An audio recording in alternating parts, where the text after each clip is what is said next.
साहेब 2-3 दिवसांपासून सगळे लोक इथे राहिला आहेत, काय त्यांची व्यवस्था केली आपल्याकडून? आपल्या सगळ्याला माहिती आहे की मोठा महापूर सीना नदीला आल्यामुळं लोक पुन्हा गावात जातील आणि पुन्हा पूर.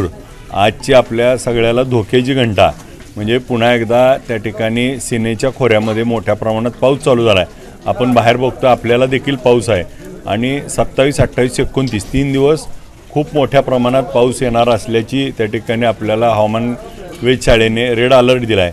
आत्ताच 1,05,000वरती क्युसेक्स वाढवण्यात आला आहे.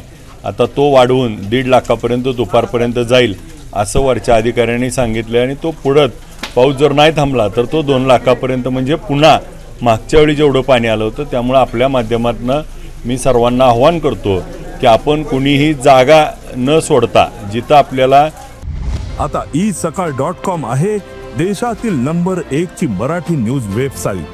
प्रत्येक अपडेटसाठी isakal.com ला नक्की भेट द्या. प्रशासनामार्फत आम्ही सगळ्या शाळा जिथं जिथं सोय केली तिथंच त्या ठिकाणी थांबावं आणि कोणीही बाहेर पडू नये. आज आपण या ठिकाणी सगळ्यांना जेवणाची सोय केली आहे. आत्ता चाऱ्याची गाडी इथे जनावरांना चारा मिळेल. मेडिकलसाठी ज्याची अडचण असेल त्याला त्या ठिकाणी डॉक्टर्स इथं उपलब्ध आहेत आणि आज काही खाजगी डॉक्टरांनी देखील प्रत्येक गावामध्ये कॅम्प लावलेत. अशा माध्यमातून जे जे आवश्यक आहे त्या सगळ्या सुखसुविधा त्या ठिकाणी आपण इथं उपलब्ध करून देऊ जेणेकरून आपल्याला कुठेही जाता बाहेर पडू नये आणि येणारे 3 दिवस आपल्यासाठी महत्त्वाचे आहेत. किती लोक तालुक्यातले अशा लोकांना सुरक्षित आत्तापर्यंत आपण 3700 कुटुंब आणि जवळपास 13,000 लोकांना बाहेर काढावं लागलं, ज्यांना घर सोडून बाहेर यावं लागलं 16 ते 17 गावामधून. आणि साधारणपणे आत्तापर्यंत 9,200 जनावरं जे आता बाहेर आहेत ज्यांना आपल्याला चाऱ्याची सोय करायची आहे आणि 750 घरं आत्तापर्यंत पडलीत आणि आत्ताच्या प्राथमिक अंदाजानुसार 74,000 हेक्टरवरती त्या ठिकाणी हे बाधित क्षेत्र त्या ठिकाणी आहे. आता हे खूप मोठे आकडे आहेत. आपल्याला 150-200 जनावरं वाहून गेलेत, मृत्युमुखी पडलेत, अशा अनेक त्या ठिकाणी आकडे आता समोर येतील. आजची परिस्थिती आहे की आज आम्हाला सुरक्षित माणसाची हानी झाली नाही हे नशीब आहे.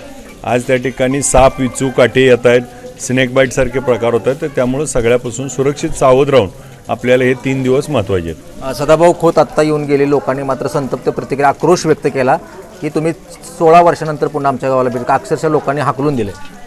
नाही, काय आहे, लोकप्रतिनिधीचं काम आहे की लोकांमध्ये राहणं. आता त्यांनी 16 वर्षानंतर आल्यामुळं ती संतप्त प्रतिक्रिया झाली असेल. आज आपण बघितलं असेल गेले 8 दिवस जसा पाऊस चालू झाला आहे, जसं हे पुराची परिस्थिती आहे, एकही दिवस मतदारसंघातल्या एकही गावात त्या ठिकाणी प्रत्येक ठिकाणी भेटतो आहे आणि तालुक्याच्या बाहेर गेलो नाही आणि इथंच बसून त्या ठिकाणी प्रत्येक गोष्टी त्या ठिकाणी आपल्याला जे आधार म्हणून मदत म्हणून जी पोचवता येईल त्या ठिकाणी आम्ही काम करतो आहे. तर लोक आम्हाला जाईल तिथं त्या ठिकाणी अश्रू आहेत, त्यांना आधार देण्यासाठी ते गळ्यात पडत आहेत, त्याला आधार देण्याचं काम करतो आहे.